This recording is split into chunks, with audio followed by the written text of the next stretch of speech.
Aleluya. Bienvenidos, hermanos, en el nombre del Señor este día. Aquellos que están viéndonos en línea también, bienvenidos. Este es el día del Señor, el día que damos gracias a Dios, que alabamos a Dios, que como iglesia nos reunimos para alabar el nombre del Señor. ¿Puede decir amén?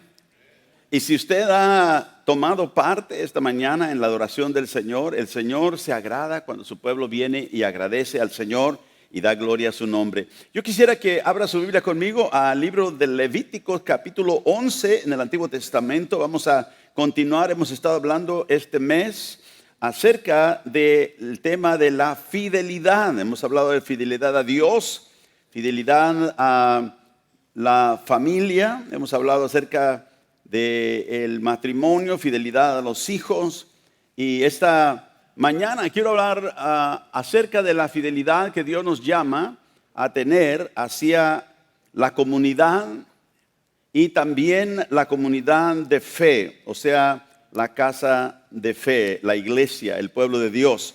Pero vamos a orar a Dios que Él nos ministre, que podamos aprender algo de Él esta mañana a través de su palabra. Señor, gracias porque este día que tú nos has dado es el día que tenemos, Señor, para acercarnos aún más a ti. Sabemos que es por medio de tu Espíritu y por tu gracia y misericordia, por la cual nosotros podemos entender y conocer las cosas de tu reino. Pedimos, Señor, que el Espíritu Santo nos dé gracia esta mañana para poder entender tu palabra, para poder saber cómo aplica esto a nosotros y que nuestra vida sea transformada a la imagen de tu Hijo Jesús, a quien tú has predestinado, Señor, que nosotros seamos como Él en todo. Te lo pedimos esto en el nombre de Jesús. Amén y amén. Gloria al Señor.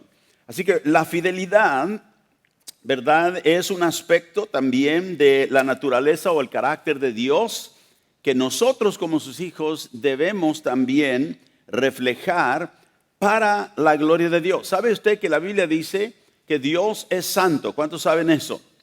Dios es santo, dice la Biblia, y nosotros somos llamados a ser santos o a reflejar esa gloria. En Levítico 11 y verso 45, la Escritura dice: porque yo soy Jehová, dijo el Señor, que os hago subir de la tierra de Egipto para ser vuestro Dios. Seréis pues, ¿qué? Santos. ¿Por qué? Porque Dios es santo.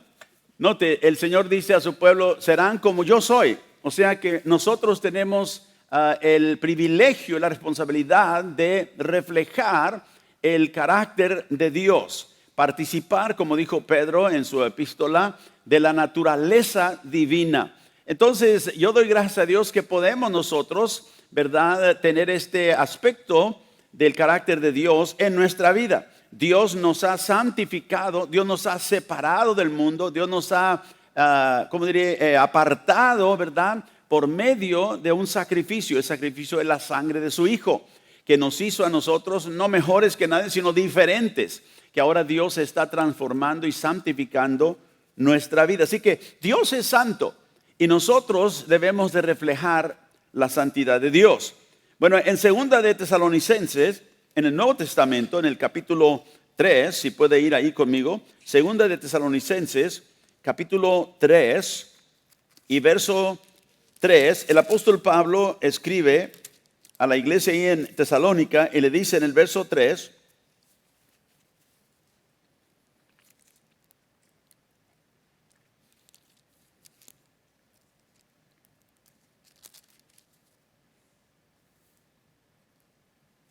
verso 3 del capítulo 3 dice: pero fiel es el Señor. ¿Qué es el Señor? Fiel, y lo debe de subrayar ahí en su Biblia para que nunca se le olvide. El Señor siempre es fiel, su fidelidad nunca falla. ¿Por qué? Porque así como su santidad es un aspecto permanente de su carácter, y porque Dios es intachable, Dios no tiene pecado, Dios es enteramente puro, su fidelidad también es pura. Dice: el Señor es fiel, que os afirmará y guardará del mal. Y aquí nos da dos aspectos realmente de la fidelidad de Dios hacia nosotros. Primero, nos afirma. Dios nos establece. Dios nos da, ¿verdad?, fortaleza para permanecer. Él nos afirma. No estamos ahí todos, ¿verdad?, gelatinosos, como decimos, sino Dios nos afirma. ¿Cómo? En su fidelidad. nosotros podemos caminar firmes en el Señor porque Dios es fiel. No tanto porque nosotros somos muy fieles, porque Dios es fiel. Y nos está transformando a esa fidelidad y nos está llamando a esa fidelidad. Y el segundo aspecto de esa fidelidad mostrada en nosotros dice que nos guarda del mal. ¿Cuánto nos gusta que el Señor nos guarde?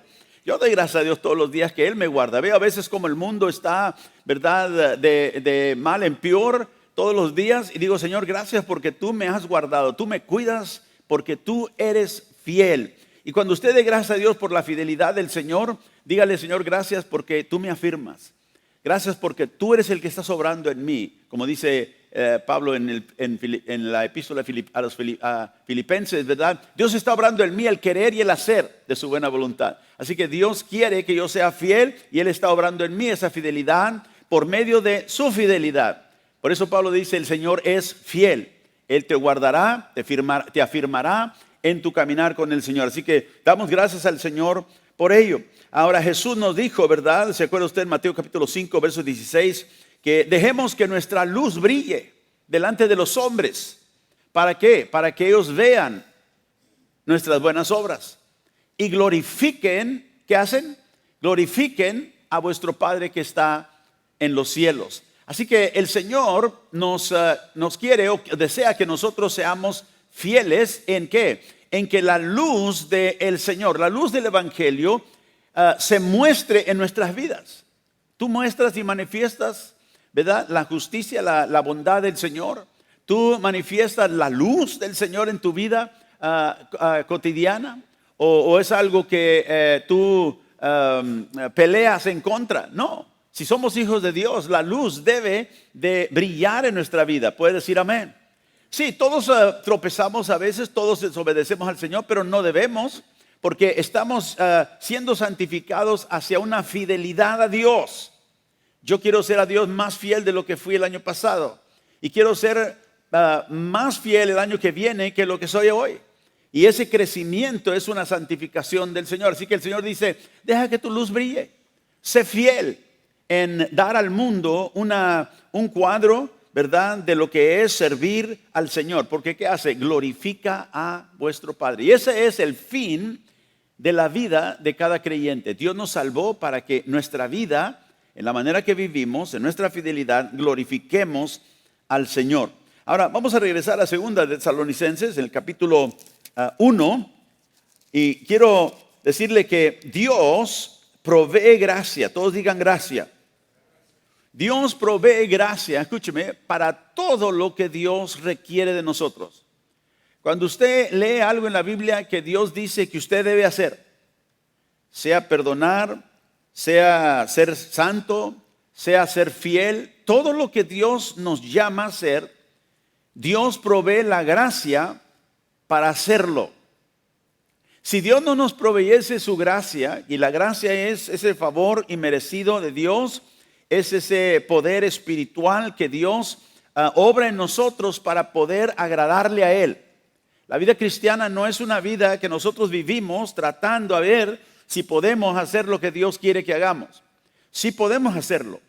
Si estamos, ¿verdad?, instruidos en el camino de la fe y entendemos qué es lo que Dios ha hecho por nosotros.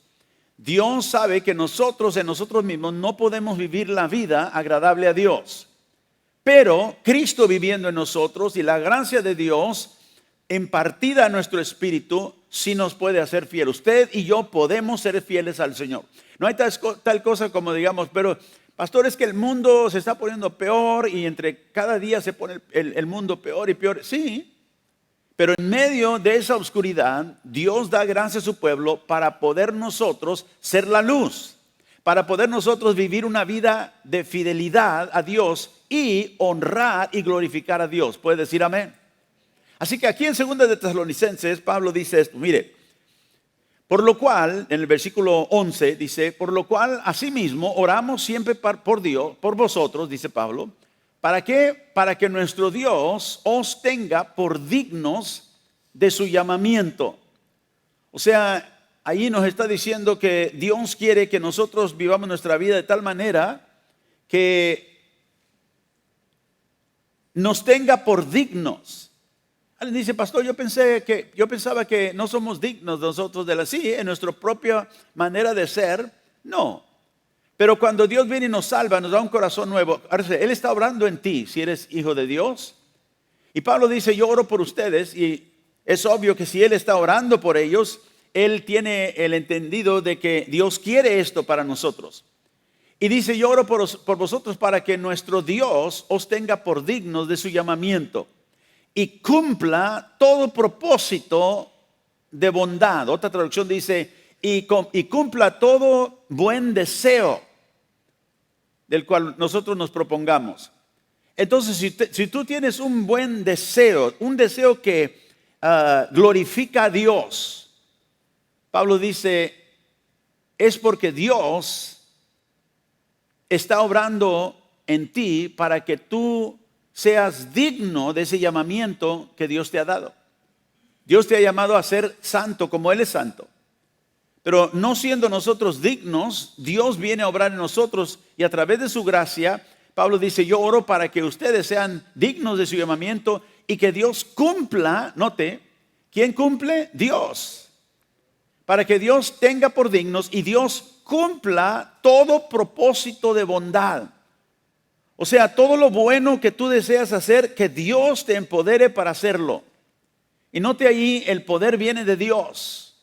Y luego dice, y Dios cumpla todo propósito de bondad, y Dios cumpla toda obra ¿de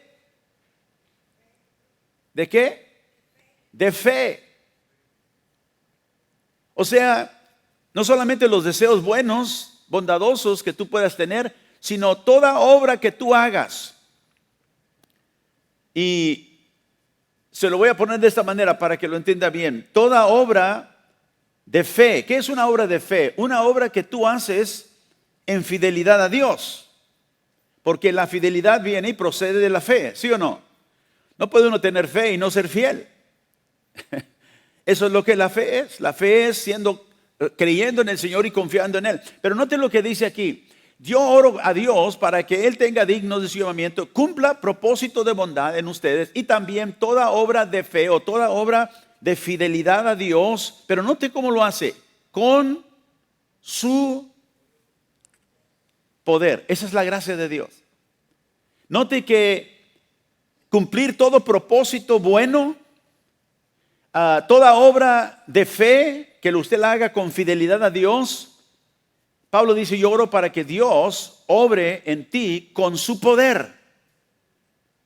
Por eso cuando nosotros oramos, Señor, ayúdame para ser fiel, déjame depender de tu gracia, no de mí. Yo no quiero depender en mí porque yo sé lo que yo puedo hacer y es casi nada. Jesús dijo, sin mí nada podéis hacer. O sea, nada que agrade a Dios, nada que tenga una consecuencia eterna y que glorifique a Dios. Hay muchas cosas que nosotros podemos hacer. Puedo cambiar una llanta. Eso no tiene que ver nada con la gloria de Dios, ¿sí? Eso me ayuda a mí. Pero hablando de glorificar a Dios con mi vida.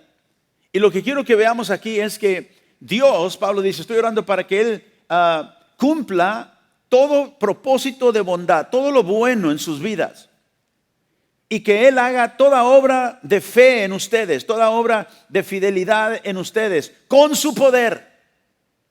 Ahora, note qué es lo que sucede cuando Dios obra con ese poder en nosotros por la gracia de Dios. Dependemos de la gracia de Dios.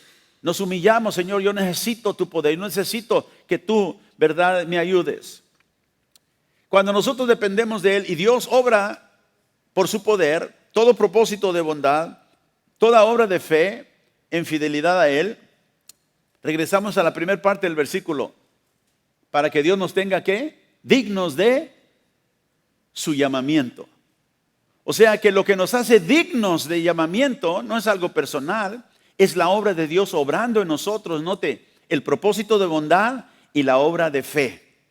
Y cuando nosotros hacemos eso, dependiendo de Dios, venimos a ser dignos de ese llamamiento. O sea que nos mostramos dignos. Cuando alguien nos ve, mira, ahí hay un hermano, hay una hermana, ¿verdad?, que verdaderamente ama a Dios y es fiel a Dios. Y eso nos reconoce, si podemos decir así, delante del mundo, que Dios está obrando en nosotros y nos tiene por dignos de su llamamiento. Así que viene por el poder de Dios. En 2 de Corintios 9, vamos ahí. Así que no se le olvide esto. Dios provee gracia, dígalo conmigo, Dios provee gracia para todo lo que Él requiere de mí. Si Dios requiere algo de mí y yo digo, "Ay, es muy difícil hacer eso", es porque yo estoy tratando de confiar en mi propia habilidad. Necesito humillarme y decir, Señor, pero con tu gracia yo puedo lograr esto. No importa qué estemos pasando al momento y nos sintamos quizá los más débiles del mundo, pero ahí es el momento donde nosotros dependemos de la gracia de Dios. Señor, yo necesito ese poder, con tu poder que tú obres en mí. Así que la gracia de Dios es ese empoderamiento para poder cumplir todas las cosas que Dios requiere de nosotros. Y si Dios requiere que yo sea fiel, yo puedo ser fiel porque Él ha provisto gracia para mí, para que yo pueda ser empoderado para hacerlo. Miren, 2 de Corintios 9, eso es lo que Pablo oraba por la iglesia. Y ahí en Corinto le dice en el capítulo 9 de 2 de Corintios, el versículo 8. 2 de Corintios 9, 8. Y poderoso es Dios para hacer que abunde en vosotros, ¿qué? Toda gracia. O sea, la gracia, el empoderamiento, ¿verdad? El favor de Dios. Dice, poderoso es Dios para hacer que abunde en vosotros toda gracia, a fin de que teniendo siempre en todas las cosas todo lo suficiente. Así que, ¿cree usted que Dios provee lo que yo necesito para ser fiel al Señor? Si Él provee todo lo que yo necesito, todo suficiente, para que abunde, dice, en toda buena obra. Acuérdense, acabamos de leer ahí en 2 de Tesalonicenses que dice, para toda obra de fe con su poder. Y aquí Pablo otra vez, ¿verdad?, nos dice que el poder de Dios es ministrado a nosotros hacia la gracia de Dios. Dios abunda gracia para que nosotros podamos tener, note esas palabras, suficiente y abundancia para hacer toda buena obra. Así que Pablo oraba por el pueblo de Dios para que ellos tuvieran este empoderamiento, esta gracia, esta suficiencia, si podemos decir así, y esta abundancia viene de la gracia de Dios. Y si nosotros estamos dependiendo de cualquier otra cosa, vamos a fallar. Pero cuando nos acercamos al Señor a través de esa gracia, Pablo vino en una ocasión en 2 de Corintios capítulo 12 delante del Señor y le dijo, Señor, hay un aguijón que me molesta donde quiera que voy. Señor, quítame esto. ¿Y qué le dijo el Señor? Bástate mi gracia. ¿Por qué? Porque mi poder, note, no está hablando de gracia, sí, pero ahora dice lo que es. Mi poder se perfecciona en la debilidad. Entonces depende de mi gracia. Ese es el poder que yo te doy cuando tú eres débil. Así que por eso le digo que el empoderamiento para hacer lo que agrada a Dios viene a través de la gracia de Dios. No es una vida, ¿verdad?, autodependiente de la carne, porque eso nos lleva solamente a fallar. Así que la gracia nos empodera como creyentes para vivir la vida que agrada a Dios. La vida de fidelidad tiene que ser empoderada por la gracia de Dios. Y cuando es empoderada por la gracia de Dios, nosotros no tenemos nada de qué gloriarnos. Quita de nosotros, ¿verdad?, todo deseo, todo fundamento de una jactancia en la carne. Nadie se puede jactar si depende de Dios y la gracia de Dios. Aún nuestra fidelidad. Si yo soy la persona más fiel en la iglesia, ni aún me puedo jactar de eso. Si tú eres la persona más santa en la iglesia, más fiel en la iglesia, tú eres fiel para todo. La persona que verdaderamente reconoce que viene de la gracia de Dios no se anda jactando. Mira, si todos fueran fiel como yo, ¿hasta dónde iríamos con? No, gracias a Dios, si soy fiel, le doy gracias a Dios. Y le digo, Señor, eres tú en mí el que haces esto. Y nos mantiene en una actitud de humildad. En Gálatas capítulo 6, después del libro de Corintios, se encuentra el libro de Gálatas. En el verso 9 del capítulo 6, Pablo dice: no nos cansemos de hacer el bien, porque a su tiempo segaremos si no desmayamos. Así que según tengamos oportunidad, hagamos bien, ¿a quién? A todos, y mayormente a los de la familia de la fe. Dice, según tengamos oportunidad, y Dios nos da oportunidad todos los días. Dios nos da oportunidades muchas veces que a veces no tomamos ventaja de ellos porque no estamos preparados, no las vemos, porque estamos muy ocupados en hacer otras cosas. Pero cuando nosotros tenemos oportunidad, dice, hagamos bien. No tramando a ver qué mal podemos hacer, no, bien, porque somos fieles al Señor. Y mayormente dice a los que, a los de la familia de la fe. Así que está hablando de dos diferentes grupos aquí: la comunidad, ¿verdad?, en general, y también la familia de la fe dentro de esa comunidad en general. Pero dice, no nos cansemos de hacer el bien. ¿Tú te has cansado de serle fiel al Señor? ¿Tú has cansado? Estaba hablando con una persona el otro día y dijo, es que ya tengo mucho tiempo de orar a Dios y estar esperando. Y a veces pensamos que a Dios se le olvidó. No. Le dije, tú tienes que contar a Dios fiel. Tú tienes que decirle a Dios que tú crees en su fidelidad. No dejes que el tiempo simplemente, porque se ha dilatado, pierdas tú la fe en la fidelidad de Dios. Dios te está enseñando y nos está enseñando a nosotros a ser fieles, aun cuando el tiempo se alarga. Amén. Creemos que el Señor va a venir, el Señor viene por su iglesia. Mis abuelos creían eso, mis padres creían eso y yo lo creo. Quizá alguien decía, pero mis abuelos hace años que murieron y ellos nos decían que el Señor viene. Y mire, todavía estamos aquí. Pero yo prefiero dudar en mi entendimiento y mi fidelidad que en la fidelidad de Dios. Porque finalmente Dios es veraz, Él nunca cambia. Y dice Pablo que en estos dos grupos nosotros debemos, cuando tengamos oportunidad, de hacer el bien. O sea, demostrar a Dios en medio de nuestra vida, glorificar a Dios en medio de estas dos comunidades. Primero vamos a rápidamente hablar de la fidelidad a nuestra comunidad. Una de las maneras que nosotros podemos mostrar la fidelidad de Dios a nuestra comunidad, y cuando hablo de comunidad hablo del lugar donde vivimos, en este caso en esta ciudad, es declarándoles a ellos la fidelidad de Dios, porque muchos de ellos no saben. ¿Y cuál es esa fidelidad? Aquí en el Salmo 89, vamos al Salmo 89 y verso 1, dice el salmista, las misericordias de Jehová cantaré perpetuamente. De generación en generación haré notoria tu fidelidad. ¿Con qué? Con mi boca. O sea, el salmista dice, Señor, yo quiero decirle a mi generación donde yo estoy de tus misericordias. Yo voy a hacer notoria tu fidelidad con mi boca. O sea, voy a dar testimonio de tu fidelidad. Y cuando salimos nosotros a ministrar afuera en las calles, o vamos a Jackson Street aquí el primer sábado del mes, si a usted le interesa venir y estar con nosotros, vamos a compartir a Cristo, vamos a compartir nuestro testimonio, simplemente.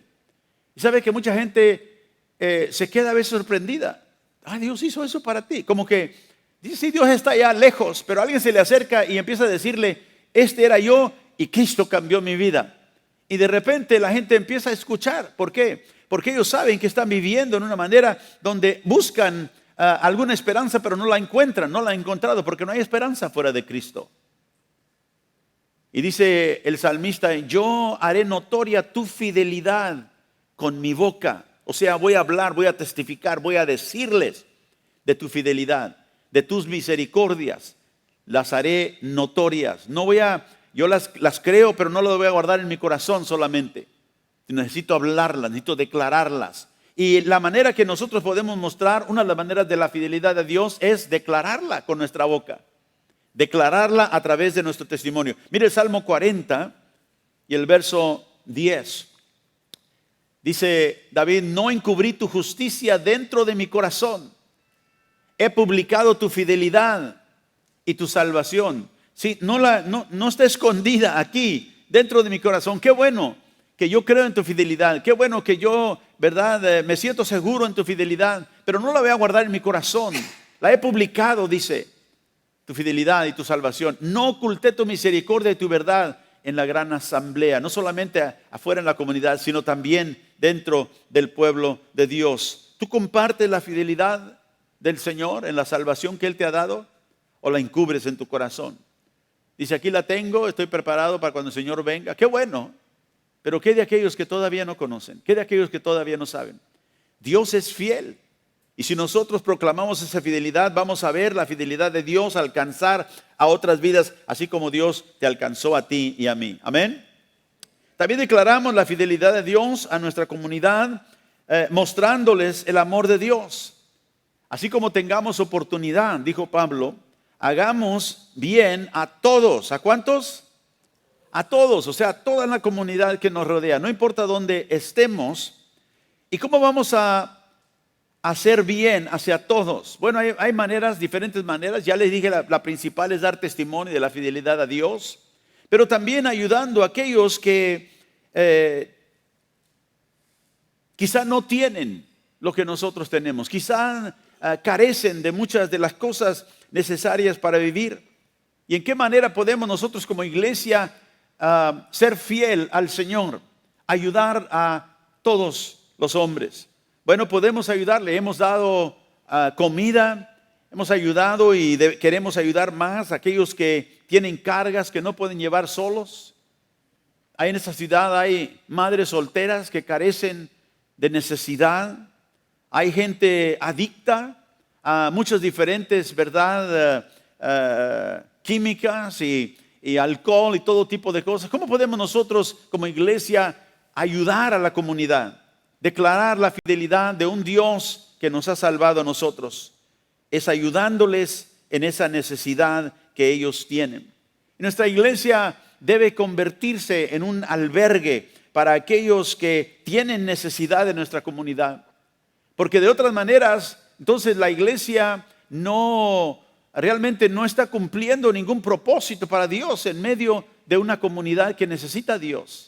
Hace años atrás hice la pregunta yo: si Grace Point Fellowship no existiera, si mañana, si de un día para otro se cerrara, ¿nos extrañaría la comunidad?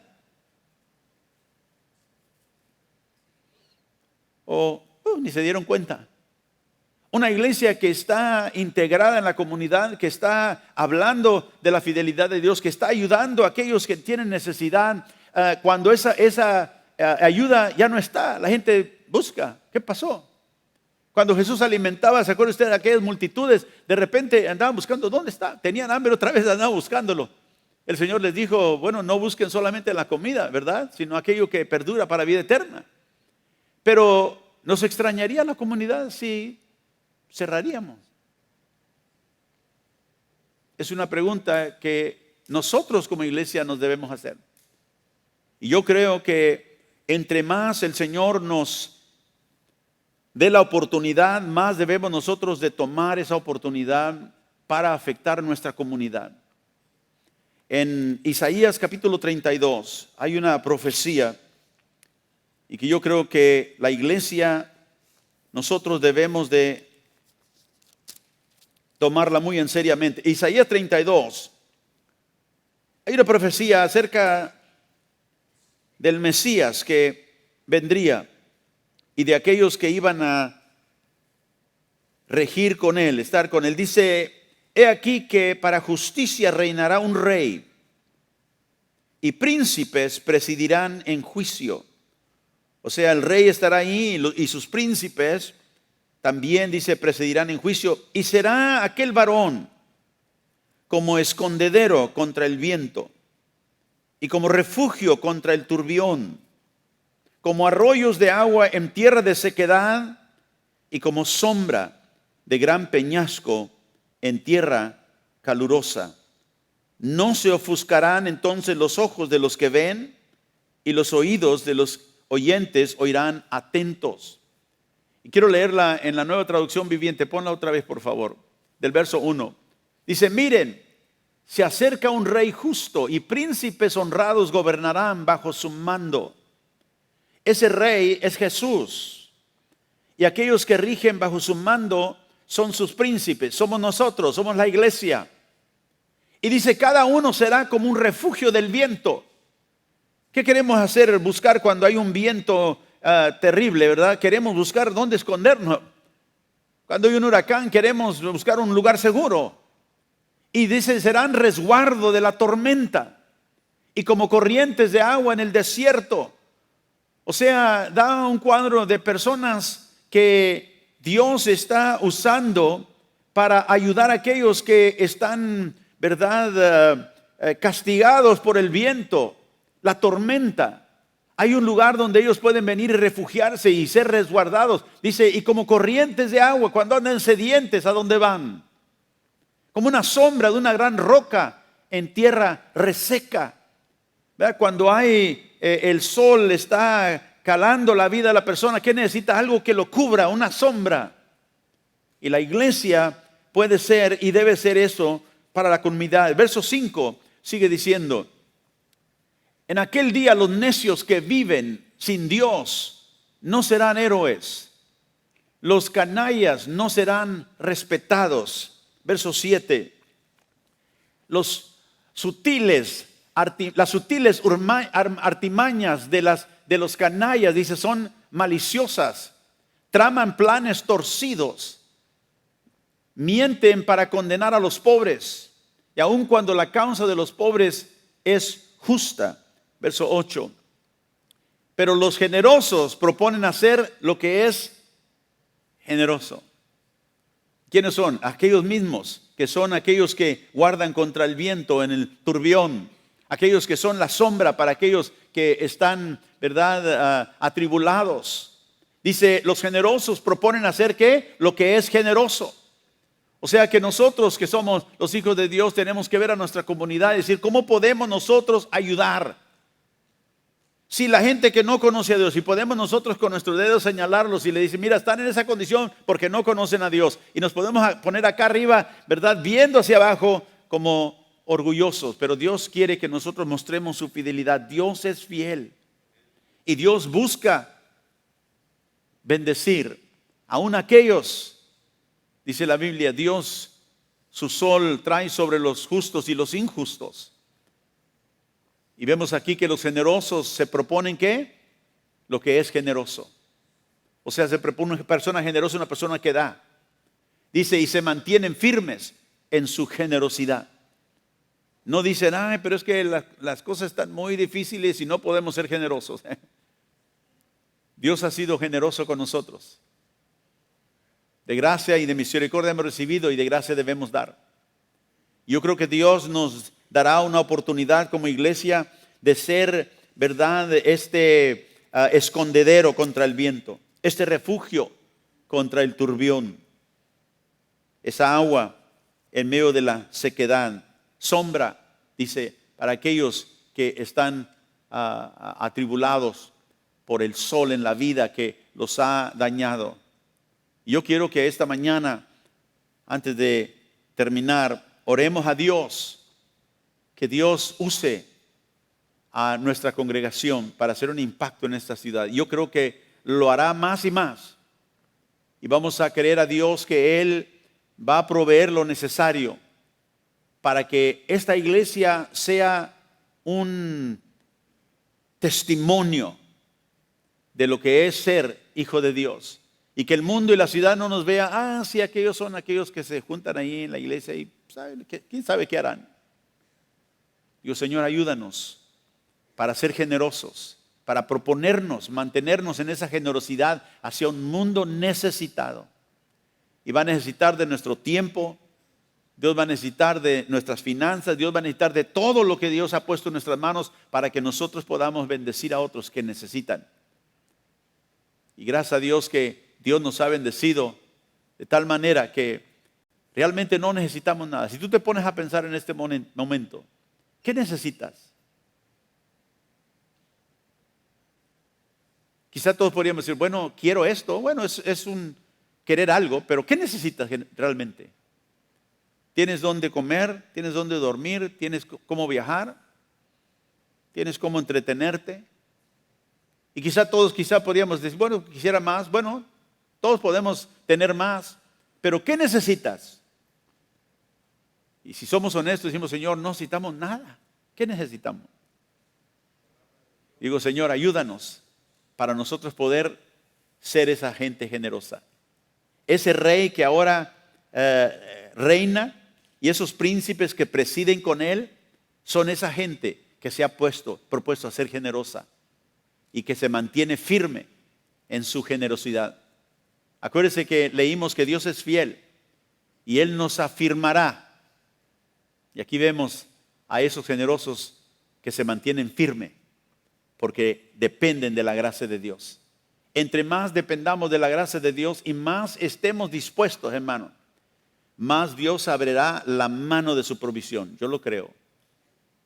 Entre más nosotros digamos, Señor, lo que tú nos des, lo que tú nos bendigas, lo compartiremos con nuestra comunidad, porque tú nos has llamado y nos has dicho que seamos nosotros y hagamos bien con todos. Y luego dice Gálatas 6:10, especialmente o mayormente los que son ¿de qué? De la familia de la fe. Nuestra fidelidad hacia la comunidad es importante, pero mayormente Pablo dijo nuestra fidelidad hacia la casa de Dios, o sea, la familia de la fe, a nuestros hermanos, aquellos que conocen al Señor. ¿Sabe que Dios nunca se olvida de la fidelidad que se ejerce hacia glorificar su nombre? Mire, en Hebreos capítulo 6, vamos a el libro de Hebreos, el capítulo 6 y el verso 10.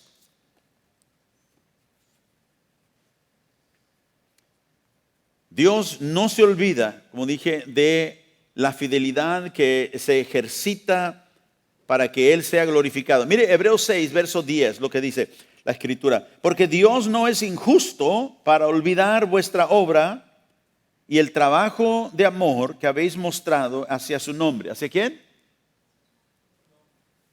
Hacia su nombre. Dice, Dios no es injusto, no se olvida.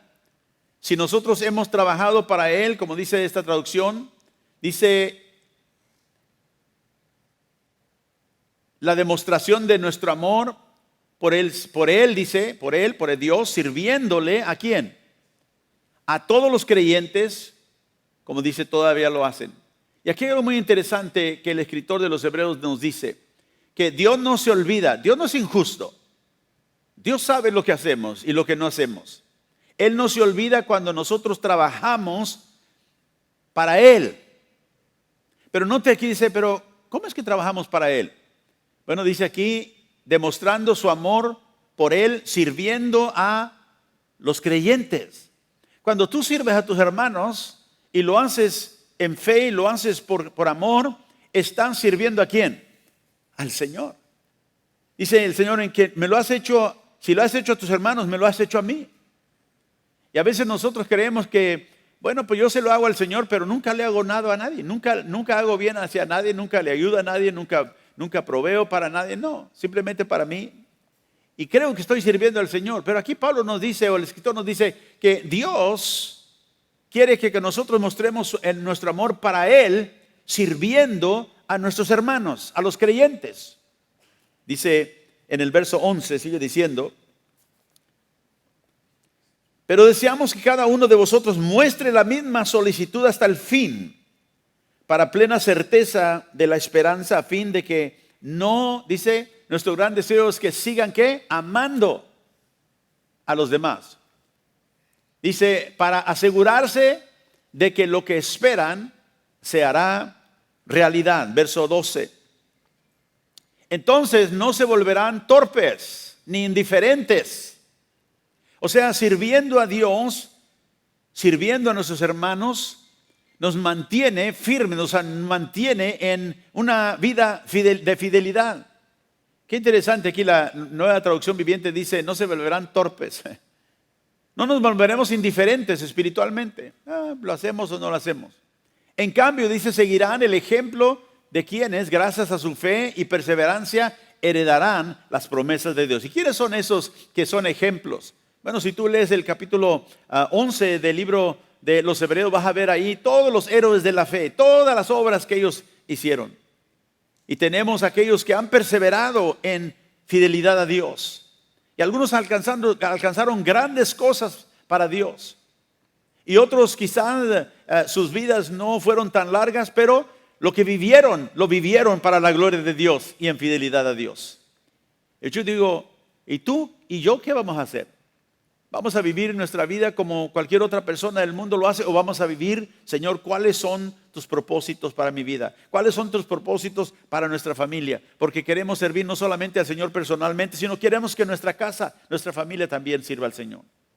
Y decimos, Señor, hay necesidad aún en la iglesia. ¿Cómo puedo ser yo una bendición a mis hermanos y servirlos? Así que debemos crecer en este aspecto de la fidelidad hacia nuestros hermanos. Y sabe que vamos a necesitar esta fidelidad a Dios, sirviendo a nuestros hermanos, más y más en esta nueva época de la historia que nosotros estamos viviendo. El mundo está cambiando, hermanos. No sé si usted lo ha notado. El mundo está cambiando. Y tenemos que aprender nosotros cómo vivir impulsados por el amor de Dios en medio de un mundo que está cambiando, compartiendo con nuestra comunidad, compartiendo con nuestros hermanos. En Hechos capítulo 2 vemos que la iglesia en el libro de los Hechos, en el capítulo 2 y en el verso 40, Pedro le está predicando a la congregación de aquella ciudad, de aquella comunidad, y le dice en el verso 40, y con todas estas palabras, o muchas palabras, testificaba a los que exhortaba diciendo, sed salvos de esta perversa generación. Así que los que recibieron su palabra fueron bautizados y se añadieron aquel día como 3,000 personas y perseveraban en la doctrina de los apóstoles, en la enseñanza, en la comunión unos con otros, en el partimiento del pan, en las oraciones. Y sobrevino temor a toda persona y muchas maravillas, señales eran hechas por los apóstoles y todos los que habían creído estaban juntos y tenían en común que todas las cosas.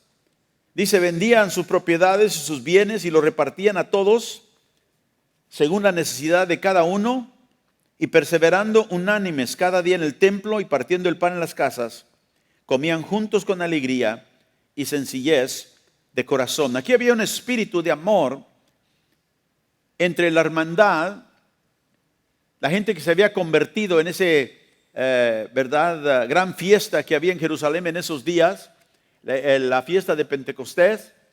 Mucha gente, los judíos de muchas partes del mundo habían venido y el evangelio se les predicó a ellos. Vieron ellos la demostración del Espíritu de Dios, muchos se convirtieron, continuaron, dice, en la perseverar en la enseñanza. Y dice la Escritura aquí que vino un espíritu de generosidad sobre ellos, tanto de que ellos vendían lo que tenían para ayudar a aquellos que habían venido. Acuérdense que había venido gente de toda parte del mundo. Y ellos venían quizás con una economía limitada, venían solamente para la fiesta y luego se iban a regresar. Pero cuando se convirtieron a Cristo, sabían que era una vida nueva. ¿Y dónde vamos a ir? ¿A regresar donde no hay nada? Aquí es donde está. Y muchos de ellos se quedaron en Jerusalén. Y cuando hubo dice aquí que miles se convirtieron al Señor, ¿qué iba a hacer la iglesia ahora? Tenía que encontrar la manera de, primero, cómo albergar a toda esta gente. ¿Dónde los vamos a poner? Porque se van a quedar aquí. Ellos tuvieron que empezar a abrir sus hogares. ¿Cómo les vamos a alimentar a todos? Ellos tenían solamente para comer algunos días, pero se querían quedar porque querían crecer en esta nueva fe que habían encontrado en Cristo. Y ahora los hermanos dicen, ¿qué vamos a hacer? Bueno, nosotros tenemos cosas que podemos vender para ayudar. Mire, esa generosidad de amor vino y ellos sirvieron al Señor sirviendo a sus hermanos. Dice, pastor, ahora no tenemos esa ese problema. Pero escúcheme, acuérdense, le acabo de decir que el mundo está cambiando. ¿Qué si nosotros llegáramos a un tiempo en nuestra época donde nosotros vivimos y donde la persecución en contra del cristianismo está creciendo en este país? ¿Qué si algún día llegamos al lugar donde es en contra de la ley reunirnos como congregación, que ya no pudiéramos estar en este edificio? ¿Abandonamos la fe? ¿O decimos, ¿sabes qué? Tenemos que encontrar alguna manera. ¿Qué si los cristianos somos perseguidos? No solamente en la sociedad, sino económicamente. Que digan, tú eres cristiano, no puedes trabajar. Dice, puede pasar eso, hermanos. Pasó esto en Alemania, en el tiempo de Hitler. Los judíos no podían tener negocios. Los judíos no podían trabajar, encontrar trabajo. No se les daba. Dice, ¿podemos llegar nosotros a ese extremo? Sí. Creemos que porque hemos vivido, ¿verdad?, años y décadas en libertad, que ahora todo va a continuar igual. Hermano, el mundo está cambiando. Y el mundo actual y los gobiernos actuales hoy están muchos de ellos en contra de la fe cristiana. El hermano Suresh, que oramos esta mañana por la iglesia en India, me mandó un video de las ciudades, diferentes ciudades en India. Los cristianos y muchos de otras fe han sido perseguidos y simplemente van por los pueblos y los matan. Algo bien triste, bien gráfico. Me mandó el otro día también un video acerca de un hombre que cristianos lo mataron, le cortaron parte de su cuerpo y cuando ya no pudo llorar y gritar, dice, le cortaron la cabeza y la pusieron en una cerca. Dice, hermano, ¿eso es real? Sí, es real. Y nosotros no debemos vivir de tal manera que decimos, pero aquí nunca puede pasar ello. Y por eso le digo, si usted está al tanto de lo que está pasando, se está dando cuenta que está cambiando nuestra sociedad. Los principios cristianos están siendo descartados. ¿Por qué? Por un paganismo. Lo que estamos viendo hoy no es nuevo, hermano. Eso se hizo en el mundo pagano. Se está reavivando el paganismo dentro de este país. Y cuando viene el paganismo, vienen los diferentes dioses y demonios que vienen detrás de ello. Y un engaño. Y viene la persecución contra aquello que predica algo diferente, que es el cristianismo. Así que el tiempo está cambiando. Y yo he dicho esto ya por varios años. Nosotros necesitamos aprender a vivir en familias. No dije en familia, en familias, juntos, en comunidades. Que Dios no quiera que esto suceda en nuestro tiempo, pero si sucede, tenemos que aprender cómo vivir, cómo compartir lo que tenemos. Porque quizás muchos no podremos mantener lo que hemos juntado en una vida por la persecución. El mundo está cambiando, pero nosotros no debemos de perder la esperanza porque sabemos a quién servimos. Cristo viene una vez más. Aquí en el capítulo 4 de Hechos, vamos al capítulo 4, verso 29. En un tiempo de amenaza en la iglesia, de persecución, la iglesia oró, dijo, ahora Señor, Hechos 4, 29, mira sus amenazas y concede a tus siervos ¿qué? No dijo que nos escondamos, Señor, para que no nos pase nada. No, mira las amenazas, Señor, de ellos y concede a tus siervos que con todo denuedo hablen tu palabra, que no nos callemos, que no tengamos temor, porque viene persecución. Dice, Señor, que nosotros podamos hablar tu palabra con denuedo, o sea, con valor. Dice, mientras tú extiendes tu mano para que se hagan señales, sanidades y prodigios mediante el nombre de tu Hijo Jesús, verso 31, Y cuando hubieron orado, el lugar que estaban congregados tembló, y todos fueron llenos del Espíritu Santo y hablaban con denuedo la palabra de Dios. ¿Cómo se ve una persona que es llena del Espíritu Santo? Alguien dice, pues es una persona que es muy, ¿verdad?, alborotada. Una persona que tiembla o hace esto o lo otro. Pero ¿qué dice la Biblia? Una persona llena del Espíritu Santo es una persona que tiene valor para hablar lo que Dios quiere que se diga. Ellos hablaron, dice, Señor, concédenos que nosotros podamos hablar tu palabra. ¿Y qué les dio Dios? El Espíritu Santo los llenó una vez más, trajo ese espíritu que nos da la habilidad de tener denuedo, valor, en medio de una situación aún de amenaza. En Isaías capítulo 11, y el verso 5, vaya ahí conmigo rápido.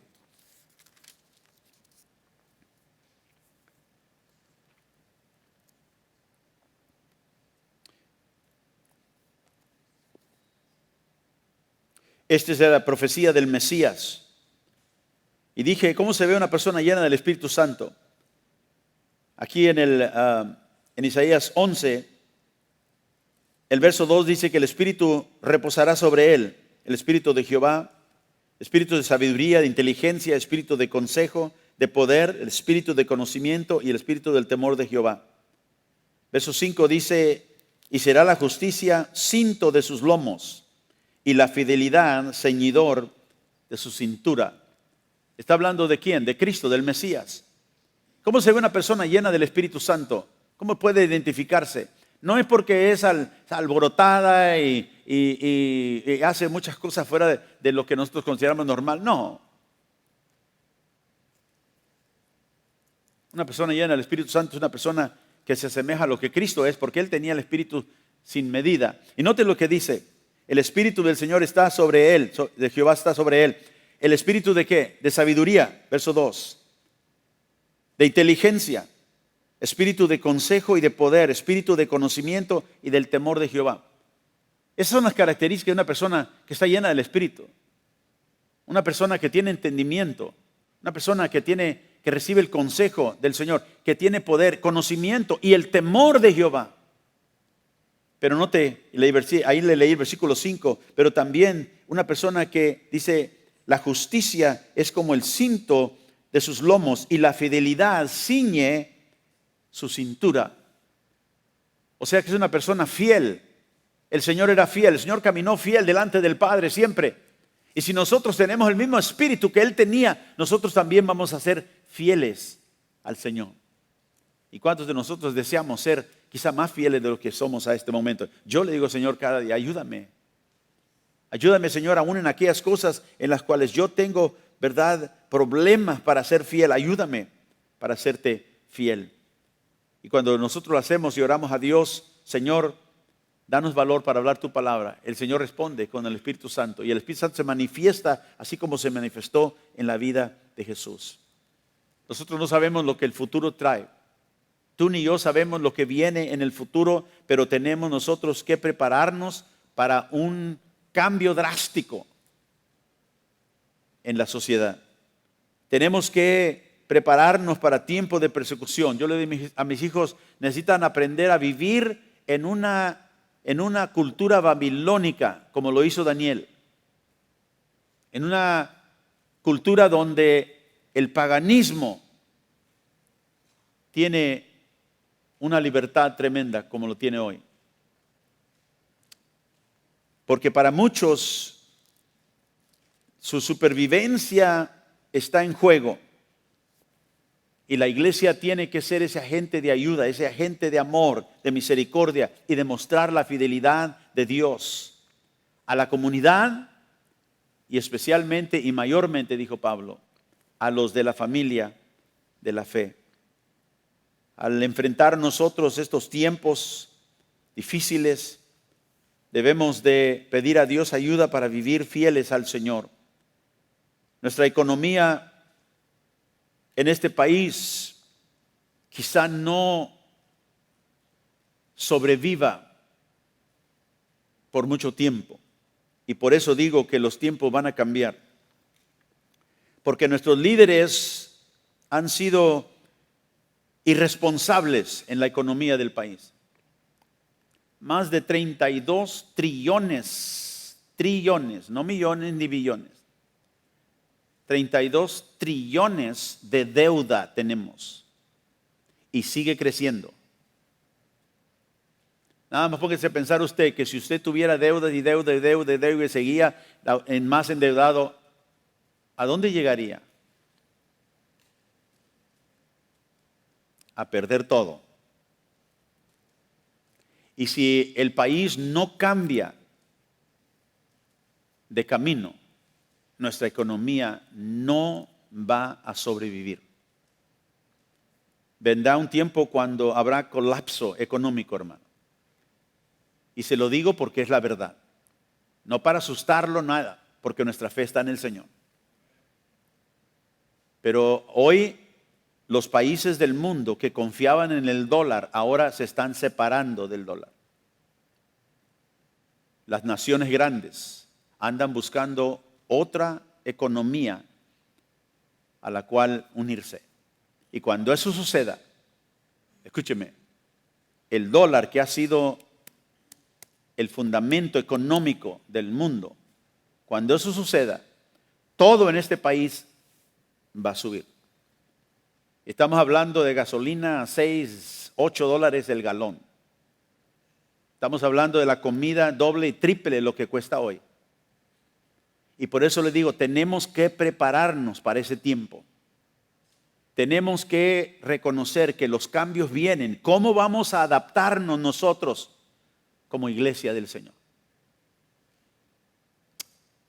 Yo creo que el Señor en este caminar, si nosotros le buscamos, nos va a dar la manera en cómo podemos nosotros sobrevivir en ese tiempo de colapso. Dice, hermano, ¿cómo llegamos a este punto? Bueno, Richard Nixon, ¿cuántos de ustedes se acuerdan de ese presidente? Y era republicano. Él desconectó la economía del país americano del fundamento del oro, que era realmente dinero, algo tangible. Y cuando él desconectó la economía de el oro, ahora nos convertimos solamente en un país que confiamos en papel. Y el gobierno empezó a imprimir papel. ¿Y cuántos de ustedes saben que aunque se vea como dólar, si no hay detrás de ellos una producción de un país que puede, ¿verdad?, apoyar eso que se está incrementando? Eso no es, por eso yo le digo a la gente, el dólar no es riqueza, es un papel. Que no tenemos nada que tiene fundamento ese dólar. Es simplemente algo que nosotros damos para cambiar algo. Pero cuando ese dólar ya no valga nada, ¿qué vamos a hacer? La iglesia primitiva se encontró en ese tiempo donde había necesidad. ¿Qué hacían? Bueno, por el amor de Cristo vamos a compartir lo que tenemos con nuestros hermanos. Cuando un país viola los mandamientos de Dios, quiero terminar con esto, vaya a Proverbios capítulo 11. Cuando una nación, no importa cuál sea, México, América, China, no importa quién sea, viola los mandamientos de Dios, porque Dios es soberano sobre todo país. Pero cuando una nación viola los mandamientos de Dios, cae bajo maldición. Y cuando nosotros empezamos a violar los mandamientos de Dios en la área económica, empezó esa deuda a crecer. Y entre más imprimimos dinero, más nos hundimos en una deuda que estamos dejando. Quizá usted diga, pero yo ya no tengo muchos años de vida. No, pero sus hijos y los hijos de sus hijos, ellos van a seguir. Y lo que nosotros hemos hecho como país a nuestros hijos y a nuestros nietos es un desastre. Ellos tendrán que vivir bajo esa economía quizá. Y tenemos que ayudarlos a entender cómo confiar en Dios. Pero cuando un país viola los mandamientos de Dios, cae una maldición. Mire lo que Proverbios 11:1 dicen. La Nueva Traducción Viviente dice: el Señor detesta el uso de las balanzas adulteradas, pero se deleita en pesas exactas. ¿Qué quiere decir? La balanza era aquello que se usaba ¿para qué? En el comercio. Usted quiere 5 libras de arroz, bueno, le ponían una piedra que pesaba 5 libras para balancearlo. Pero si esa roca dice 5, pero pesa más, bueno, va a recibir menos de lo que usted piensa. O sea que es un engaño. Por eso dice la balanza adulterada, cambiada. La balanza que no es correcta, no es justa. Dice, detesta el Señor eso. ¿Por qué? Porque es un robo. Y luego dice Deuteronomio capítulo 25, vamos al Deuteronomio 25, verso 14. Dice, y que tus medidas, dice el Señor, sean completas y legítimas. Verso 15, sigue por favor. Así es siempre pesas y medidas legítimas para que disfrutes de una larga vida en la tierra que el Señor tu Dios te da. Hasta Dios les dice, mira, esto tiene que ver aún como tú vas a vivir. Y todo el que engaña con pesas y medidas falsas es detestable a los ojos del Señor tu Dios. Cuando una economía, cuando un país cambia y empieza a hacer lo que nosotros hemos hecho, a imprimir dinero simplemente. Si usted, especialmente, déjeme explicárselo antes de terminar. Si usted es una persona que vivió toda su vida y ahorró todo lo que podía ahorrar, entre más se imprime ese dinero, ¿sabe lo que sucede a sus ahorros? El gobierno se los roba. ¿Cómo? Ese dinero que usted ahorró ya no vale lo que valía antes. Hay un balance falso. Y eso han sido lo que los líderes han hecho. Y dice, y Dios detesta eso. Y por eso dice, hemos llegado a un lugar donde hemos violado los mandamientos de Dios y lo que eso trae es una maldición. Nosotros tenemos como iglesia que prepararnos, hermanos, para ser una luz de esperanza, viviendo fieles a Dios, venga lo que venga. Y haciéndolo con el conocimiento de que Dios nos hizo una familia. Por eso la Biblia dice, haz bien a la familia de Dios mayormente. Y lo que Dios nos ha bendecido con ello, nosotros debemos de vivir para nuestra familia, pero no solamente, sino Señor, ¿cómo puedo yo ayudar a aquellos que tienen necesidad? Y va a venir ese tiempo cuando Dios nos dé esa oportunidad. Yo lo creo. Así que prepárese. Póngase de pie conmigo, vamos a orar a Dios. Yo quiero que tú le digas, Señor, en medio de todo ello, yo quiero ser fiel. Yo quiero, Señor, ser fiel a lo que tú me has llamado. Hemos vivido y estamos viviendo en medio de un resultado que ha venido porque hemos violado tus mandamientos. Y te pedimos primeramente perdón, Señor, por nuestro país, por nuestros líderes, que han sido en muchas maneras irresponsables. Y si nosotros en nuestra vida personal hemos sido responsables también, perdónanos, Señor. Y por tu gracia que dependemos de ti, ayúdanos para ser fieles en nuestra comunidad, ser fieles con nuestros hermanos. Pedimos, Señor, por un avivamiento, una reforma nacional a este país. Solo tú nos puedes salvar. Solo tú puedes, Señor, traer la solución a un problema tan grande que muchos ni queremos pensar de ello. Pero, Señor, pedimos que levantes una generación nueva de líderes que temen a Dios.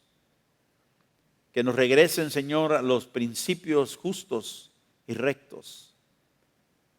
Quita, Señor, de nuestros medios todo aquello que te ofende.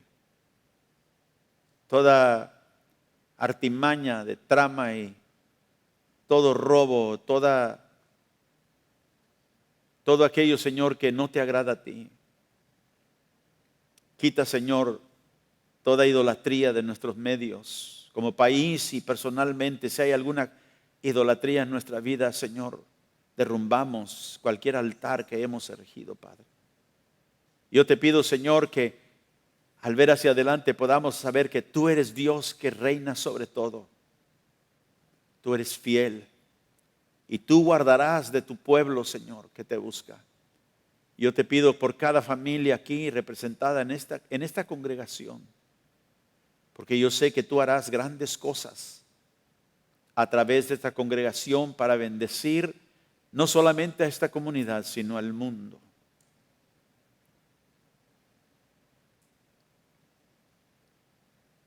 Te doy gracias, Señor.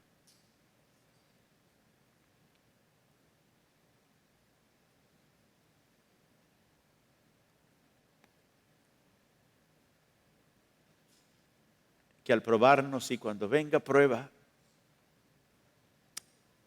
ayúdanos para ser fiel.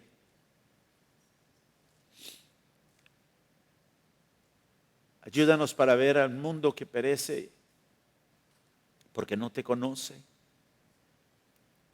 Y tú nos has dado ese privilegio de conocerte. Gracias, Señor. Prepáranos para ser un pueblo unido.